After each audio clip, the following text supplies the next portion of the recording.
How's it going, everybody? Welcome back to Repti-verse. I hope you're all having a fantastic day. I know that I am. This is the first video of our new every Tuesday, Saturday upload schedule, so I hope you guys like that, because I would like to get 2 videos out a week for you guys, because honestly, I just love making videos. So, in today's video, talking about this big behemoth of an enclosure behind me. It's not quite as big as the one that I built for the tegus, of course, but it is still one of the bigger enclosures that I have ever built. So I'm kind of going to go through the process of building this enclosure and showing some nice, pretty shots of the inside so that you can see what this is all about.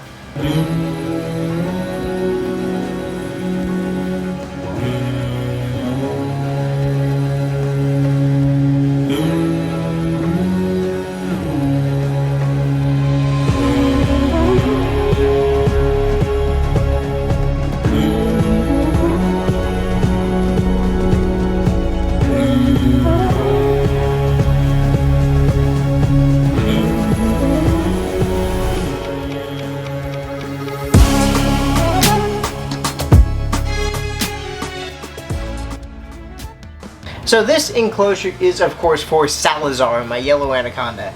He was previously in a 4x2x2 enclosure, or 4x2x1.5 enclosure, which is not the correct sized enclosure for a Yellow Anaconda, which is why I haven't really made a ton of content about Salazar, because while he is my favorite snake in the room, I didn't want to showcase keeping these animals improperly. So that's part of the reason why the Anaconda care guide hasn't come out yet, but now that he's in a bigger enclosure, I can definitely get that out for you guys, because a couple of people have been asking for me to post that. So this enclosure is 8 feet long, 25 inches deep, and 30 inches tall. A little bit weird on the dimensions, I know. It's actually slightly less than 8 feet by like 2 or 3 inches, because 2x4s, which is what this is framed out of, don't actually come in 8-foot boards. They say that they're 8 feet, and they're actually not. So if I wanted it to be exactly 8 feet, what I should have done and what I would do in the future is I should have bought 12-foot 2x4s and cut them down to 8 feet so that they were exact. But regardless, that's neither here or there. This is what he's in, and honestly that 3 inches isn't going to make a whole lot of difference as far as space goes for this Anaconda. And I'm sitting for this video, as you can see. This is not going to be the usual background for the videos. It's not going to just be Salazar's enclosure, because while I've been working on this enclosure, I've also been working on all my PVCs, getting those nice, getting lights in all of them. So I'll show you the progress I've made on that. I still have 3 more PVCs that I need to put LED strips into, but once those LEDs are in there, then this will be perfect, and this will be the new background for the videos until my new bioactive room gets set up. So the process of building this enclosure was fairly simple. It was making a frame out of 2x4s, so I made it taller than it was deep. If I went back, I'd probably make it a little bit deeper than it is tall, just to give them more floor space, because anacondas typically don't climb a whole lot. They will if you give them the opportunity, for sure. I have a couple of branches in here that you'll see in the B-roll that he has actually climbed around on. He's been at the top of this enclosure a few times, just kind of exploring, but being more known as an aquatic snake, of course, being an anaconda, they don't need as much height as they do floor space. And just my measurements were a little bit weird. I built the frame pieces separately, so I built the top, bottom, back, and front separately and then attached them to each other. And then the back piece ended up taller because I screwed it directly onto the bottom and top pieces of the frame. And I got that extra about 5 inches of height from that because it wasn't flush to the back, which I probably would go back and do that instead, although it gave me some nice lifts I was able to kind of turn into places for him to go nose around and hide in a little bit. Once the frame was complete, I took sheets of 8x4 plywood, cut them to size, and then I screwed them onto the sides, back, top, bottom, and the front, of course. The front was a little bit different because the doors I made out of slightly thicker plywood, because we just had extra plywood from another project. So I cut those to size, and I had to cut different sheets of plywood to attach the doors to. Because of that, I had to cut it out of the same thickness, otherwise they wouldn't have opened or closed right. But that's alright. It doesn't look great because there's an overhang on both sides, because they're about a 1/2 inch over the edge of the enclosure, but I'm also planning on ordering a couple of pieces of Universal Rocks paneling to cover the front, so you won't even see that really, and it'll look a lot better. So after the whole frame was constructed, when I built the doors, this is actually just pieces of acrylic. That's pretty nice. I didn't want to use actual glass because that's more breakable. Acrylic is a little bit more flexible and easier to work with, in my personal opinion. And I cut another strip of the same thickness plywood, put it in the middle between the two doors. Let's see if you can see that real quick. So I cut this extra strip and I attached some gate latches to it. This one ended up in my pack of 4. I just wasn't paying very much attention when I was at Home Depot. I went to buy 4 of these sort of latches, and I bought 3 of them and a lock. So that's fine. That's not the end of the world, of course.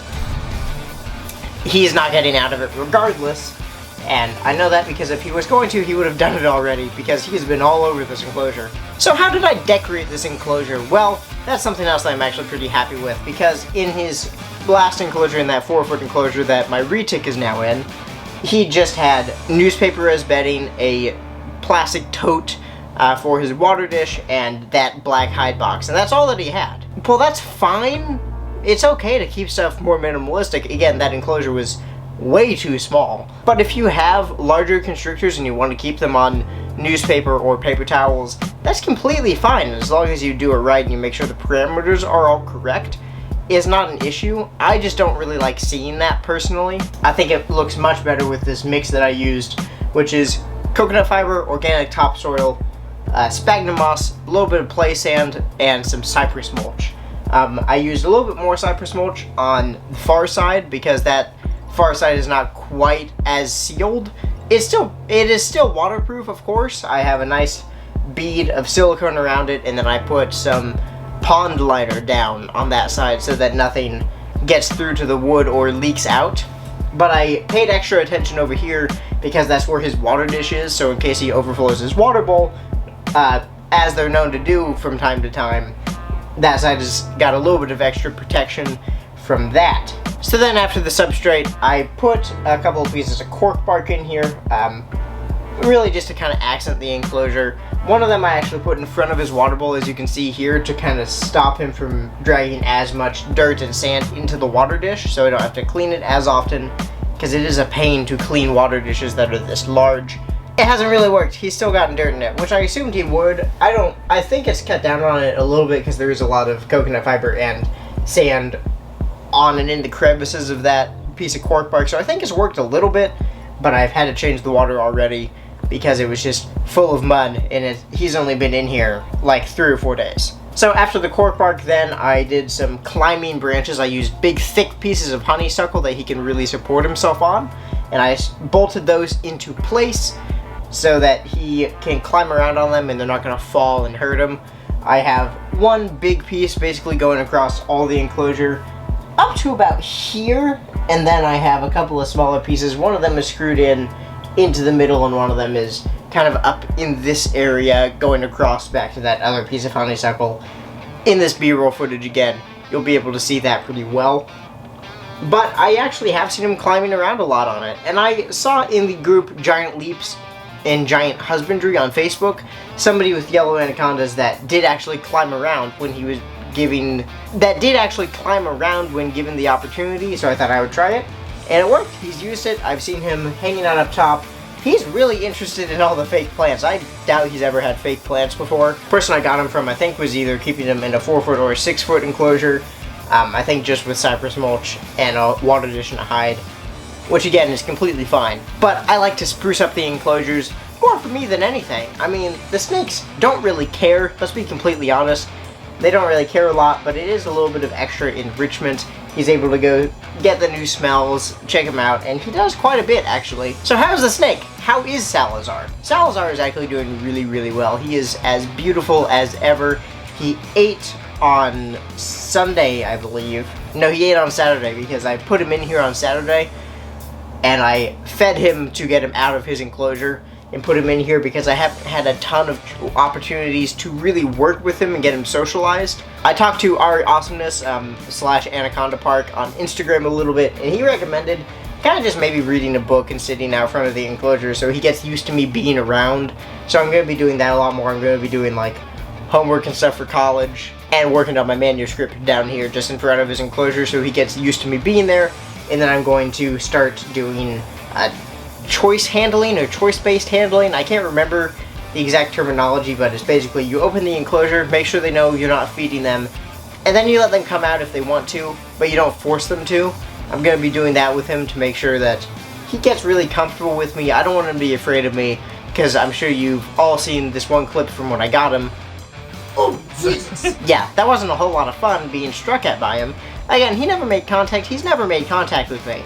He's only really defensively struck at me the one time, and the only other time he struck at me, he thought I was feeding him, which was my own fault because I was feeding all the other snakes in the room. But I really want to show you guys that while these snakes are a little bit more reactive than most others, while they can be a little bit more defensive, they're not the demons and super angry, aggressive snakes that people are making them out to be.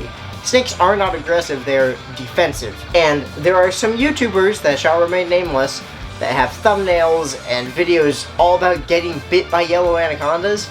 And I hate that. I hate that for this species because they're such a beautiful and underrated species of boa. They don't get very big, about the same size as a red-tailed boa. You can keep them in the same sort of conditions, and they do absolutely wonderfully well. But a lot of people like to get some extra views by getting bit by snakes, which is why you're never going to see any "oh, look at this giant snake that bit me" videos on this channel, because it does nothing good for the hobby. It only damages it, and I don't want to be a part of that at all. So I think that's all I've got for you guys in today's video. Sorry that it's a little bit of a shorter one and not quite as exciting. I am really sick right now. I have a fever and I feel awful, so I just want to get this video done, get it edited and out for you guys on time. And I think that's about all I've got for you guys. So in the description below, you're going to find links to my Patreon page and a link to go support US Ark. So go follow those links, show them some love, and I will see you guys in the next video. Peace out, YouTube.